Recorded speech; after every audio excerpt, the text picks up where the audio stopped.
नमस्ते। रोजमर्रा की जिंदगी में चाहे किसी दुकान से सामान खरीदना हो या ट्रेन का सफर करना हो, अक्सर कुछ ऐसे हिडन चार्जेस या छुपे हुए खर्च सामने आ ही जाते हैं जो सच में निराश कर देते हैं। आज के इस एक्सप्लेनर में हम इसी प्राइसिंग के जाल और अपने उपभोक्ता अधिकारों को डिकोड करने जा रहे हैं। जरा सोचिए, किसी बढ़िया रेस्टोरेंट में बैठकर पानी की एक बोतल मंगवाई, लेकिन जब बिल आता है तो पता चलता है कि उस बोतल पर छपी एमआरपी यानी अधिकतम खुदरा मूल्य से कहीं ज्यादा पैसे वसूले जा रहे हैं।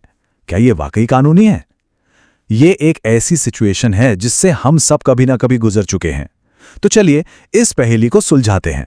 आज हम जिन चीजों को कवर करेंगे उनमें शामिल हैं होटल्स में एमआरपी का विवाद, कोल्ड ड्रिंक्स पर लगने वाले गैर कानूनी कूलिंग चार्जेस, रेलवे में खाने और टिकट पर जीएसटी के नियम, स्लीपर क्लास में आने वाली नई पेड बेडिंग किट और इन सब को कंट्रोल करने वाला लीगल मेट्रोलॉजी फ्रेमवर्क। तो शुरुआत करते हैं अपने पहले टॉपिक से, होटलों में एमआरपी की दुविधा और हॉस्पिटैलिटी प्राइसिंग का ये उलझा हुआ ग्रे एरिया। अब यहां एक बहुत ही दिलचस्प कानूनी विरोधाभास है।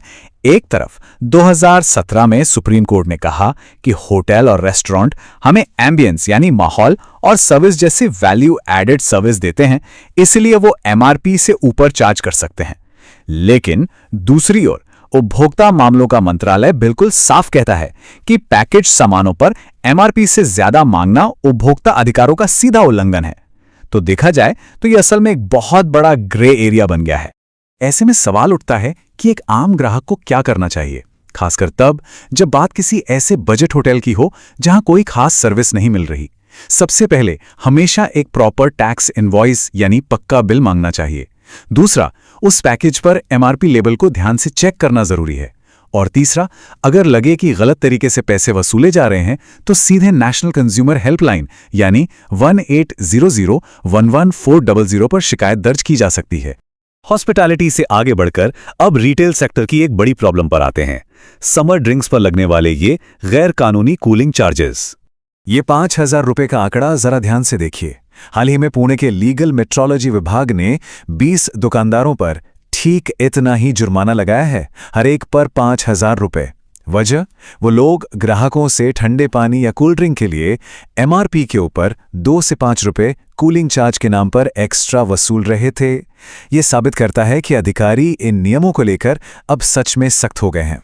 दुकानदार अक्सर ये बहाना बनाते हैं कि भाई हमें फ्रिज चलाने का बिजली बिल भी तो निकालना है, लेकिन पैकेज्ड कमोडिटी रूल्स 2011 का प्रावधान 18(2) इसे पूरी तरह अवैध मानता है। कानून एकदम स्पष्ट है, रेफ्रिजरेशन और ट्रांसपोर्ट जैसे सारे खर्चे पहले से ही प्रिंटेड एमआरपी के अंदर शामिल होते हैं। मतलब ठंडा करने के नाम पर एक भी रुपया एक्स्ट्रा मांगना सरासर गैरकानूनी है।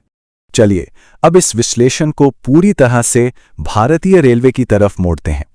ट्रेन के सफर में एक चीज जो हमेशा खटकती है वो है खाने पीने पर होने वाली ओवरचार्जिंग। राजधानी और शताब्दी जैसी प्रीमियम ट्रेनों के खाने की इन ऑफिशियल कीमतों को देखिए। कई बार लगता है कि वेंडर मनमाने ढंग से 50 रुपए ज्यादा मांग रहा है, लेकिन असलियत कुछ और है। रेलवे के नियमों के मुताबिक अगर टिकट के साथ खाना प्री बुक नहीं किया गया है और उसे सीधे ट्रेन में ऑर्डर किया जाता है तो आधिकारिक तौर पर 50 रुपए का एक्स्ट्रा चार्ज लगता है। यानी ये वेंडर की कोई मनमानी नहीं बल्कि खुद सिस्टम का ही एक हिस्सा है। लेकिन तब क्या हो जब वेंडर सच में धोखाधड़ी कर रहा हो? ऐसे में अपने अधिकार जानना बहुत जरूरी है। मेनू कार्ड पर जो कीमतें लिखी हैं वे कानूनी रूप से पक्की हैं। अगर कोई उससे ज्यादा पैसे मांगे तो साफ मना किया जा सकता है। सबसे जरूरी बात, हमेशा प्रिंटेड बिल मांगें। अगर बिल नहीं तो पैसा नहीं। और हां, किसी भी दिक्कत के मामले में रेल मदद ऐप या 139 हेल्पलाइन पर तुरंत शिकायत दर्ज की जा सकती है। खाने पीने की बात हो गई, अब जरा ट्रेन टिकट के अर्थशास्त्र को समझते हैं। आइए देखते हैं कि टिकटों पर जीएसटी के टैक्स स्लैब आखिर काम कैसे करते हैं। अगर रेलवे के जीएसटी स्ट्रक्चर को डिकोड करें तो पता चलता है कि एसी या फर्स्ट क्लास के सफर पर 5% जीएसटी देना होता है।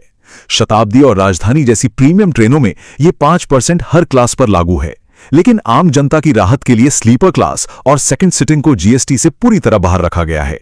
एक बात और, ऑनलाइन बुकिंग करने पर आईआरसीटीसी जो सुविधा शुल्क या कन्वीनियंस फी लेता है उस पर 18% जीएसटी अलग से लगता है। यहां एक बहुत ही इंटरेस्टिंग फैक्ट है, ये 5% जीएसटी दर सुनने में पुरानी टैक्स दरों जैसी ही लगती है, लेकिन जीएसटी आने से पहले जो टैक्स लगता था वो बेस फेयर के सिर्फ 30% हिस्से पर लगाया जाता था। अब ये 5% जीएसटी टिकट के बेस फेयर के 50% हिस्से पर कैलकुलेट होता है। हालांकि सच कहें तो ओवरऑल टिकट की कीमत पर इसका बहुत ही मामूली सा असर पड़ता है। अब बात करते हैं रेलवे की एक बिल्कुल नई और अपकमिंग सुविधा की जो स्लीपर क्लास में सफर करने का तरीका बदल सकती है, पेड बेडिंग किट। ये वाकई एक बहुत बड़ा बदलाव होने वाला है। 1 जनवरी 2026 से भारतीय रेलवे एक नया पायलट प्रोजेक्ट शुरू करने जा रहा है। अब तक साफ सुथरी चादर और कंबल सिर्फ एसी क्लास तक ही सीमित थे, लेकिन अब स्लीपर क्लास में सफर करने वाले लोग भी थोड़ा सा पेमेंट करके एकदम साफ और हाइजीनिक बेडिंग किट का विकल्प चुन सकेंगे। और हाँ, ये सुविधा पूरी तरह से ऑप्शनल होगी। इसकी कीमतें भी काफी पॉकेट फ्रेंडली रखी गई हैं। सिर्फ 50 रुपए में पूरा सेट मिल जाएगा, जिसमें बेडशीट, तकिया और कवर शामिल हैं। अगर सिर्फ तकिया चाहिए तो 30 रुपए और सिर्फ बेडशीट के लिए 20 रुपए। इसे ऑनलाइन टिकट बुक करते समय भी ऐड किया जा सकेगा या फिर क्रीन के अंदर भी खरीदा जा सकेगा। सर्दियों लंबे सफर में तो ये सच में एक गेम चेंजर साबित होने वाला है। होटल के बिल, ठंडे पानी की बोतल और ट्रेन टिकट की चर्चा के बाद अब उस मेन कानून को समझते हैं जो इन सभी चीजों को एक साथ कंट्रोल करता है, लीगल मेट्रोलॉजी फ्रेमवर्क। 2011 के लीगल मेट्रोलॉजी पैकेजिंग रूल्स ने मार्केट में काफी ट्रांसपेरेंसी ला दी है। इसके तहत किसी भी इंपोर्टेड प्रोडक्ट पर कंट्री ऑफ ओरिजिन यानी वो कहां बना है ये लिखना एकदम कंपलसरी है। और सबसे बड़ी बात, एक ही प्रोडक्ट पर 2 अलग-अलग एमआरपी छापना अब गैर कानूनी है। इसका सीधा मतलब है कि एयरपोर्ट्स, मॉल या पड़ोस की दुकान पर एक ही सामान के लिए अलग-अलग कीमतें नहीं वसूली जा सकती। यहां एक और मजेदार बात है कि यह कानून कितनी बारीकी से काम करता है। आप देख सकते हैं कि सरकार ने पैकेट के साइज के हिसाब से उस पर छपने वाले अक्षरों और नंबरों की कम से कम ऊंचाई भी फिक्स कर दी है। ऐसा इसलिए किया गया ताकि कंपनियां चालाकी करके जरूरी जानकारी इतने छोटे फॉन्ट में न छाप दें जिसे कोई पढ़ ही ना पाए। ये सब कुछ सिर्फ और सिर्फ ट्रांसपेरेंसी के लिए है। और जो इन नियमों को तोड़ता है उसके लिए कड़े जुर्माने का भी पूरा इंतजाम है। छोटे दुकानदारों से लेकर बड़ी बड़ी मैन्युफैक्चरिंग कंपनियों तक सबके लिए भारी फाइन तय हैं। जैसे अगर पैकेट पर लिखी मात्रा और असल मात्रा में गड़बड़ी निकलती है तो कंपनियों पर 50,000 रुपए तक का जुर्माना लग सकता है। यह साफ दिखाता है कि सिस्टम इन नियमों का पालन करवाने के लिए पूरी तरह से सीरियस है। तो आज के इस एक्सप्लेनर में हमने होटलों की ओवरचार्जिंग से लेकर रेलवे के नियमों तक बहुत कुछ कवर किया, लेकिन आखिर में एक बड़ा सवाल बचता है, क्या सिर्फ कानून का होना ही काफी है? शायद नहीं। जब तक हम सब मिलकर जागरूक नहीं होंगे, सवाल नहीं पूछेंगे और अपने बिल की मांग नहीं करेंगे, तब तक ये सिस्टम नहीं सुधरेगा। सही जानकारी ही हमारा सबसे बड़ा हथियार है। हमारे साथ इस विश्लेषण में जुड़ने के लिए